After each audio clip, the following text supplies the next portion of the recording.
Um, this is a post on my comment on the 5% nation of gods and the earths. And due to my research, I come to find out that this particular also known as the 5%ers, this particular organization here is yet again another organization that was started, of course, in the 60s. Well, it was started by a man who, let's just review a little bit. Let's review the person who started this. It was started by somebody who, of course, who was, of course, a part of the Nation of Islam, right? Well, they kicked him out because he had somewhat of a gambling problem. So they kicks him out, and he starts this thing called the Nation of Gods and Earths. One of their main concepts, basics of one of their concepts, is that original man, black man, is God, and black woman is the earth. One of their most basic concepts is that. And I'm going to have to dismiss this as just yet again another one of the nonsense philosophy organizations that came out of the 60s. And they wonder why the kids from the 70s and 80s are so freaking screwed up. Well, you got cats who came out the 60s. I mean, who done just, who just threw the ball in left field. You had all sorts of stuff came out of old boy's death or whatever.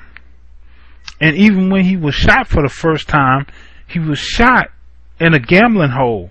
And what you would call a gambling hole back then in the 60s. In the 60s, they had what you would call hole-in-the-wall clubs and gambling holes. And many different other things that people would go to. And they would gamble, prostitution, of course, things like that in Harlem, New York.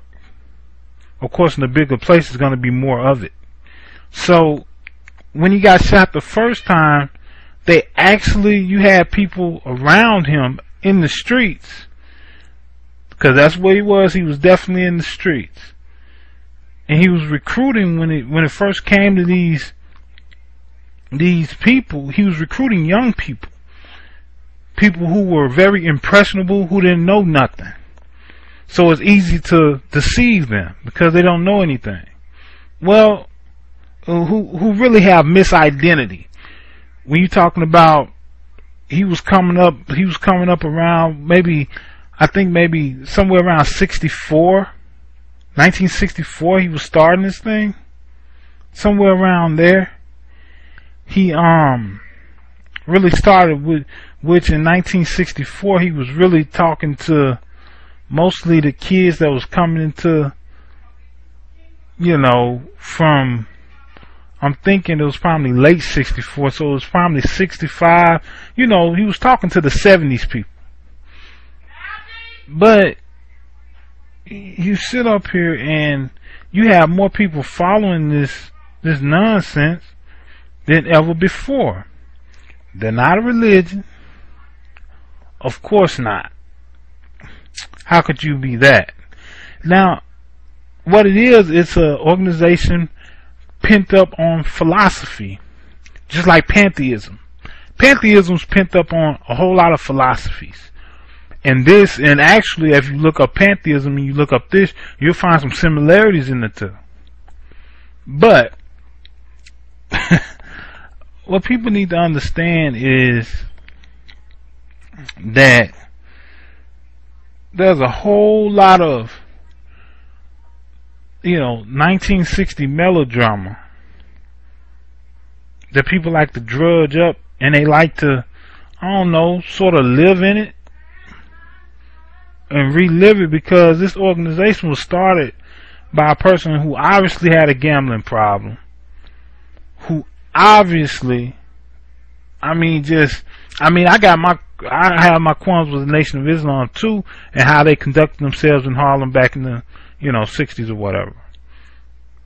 I have opinions about that as well, but I can go on Muslims all day, but this is mostly about people grabbing on to any little thing that they can, simply because they have somewhat of a lost identity. They don't really know who they are. And these are grown people. These are people from 18, 17, 18, 19, 20, 21, 22, 23, 24, 25, 26. These are people who are, some of them damn near 30, some of them 30 years old, some of them older than that. Grabbing to this stuff like it's like it's fresh water.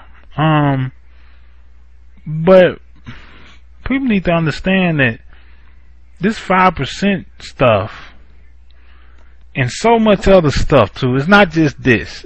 It's a lot of other stuff that stems from this. Everything.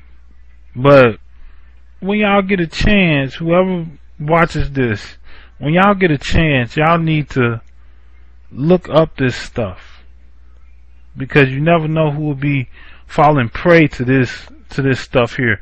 People who don't do any research wouldn't know that this organization, of course, have conflicts and everything like that, but of the leader's death, when the leader died, when the person who founded it died, there was so many, other things, like people were blaming the FBI, the Nation of Islam, and all that. But when he first got shot, you had people on the streets looking up to that.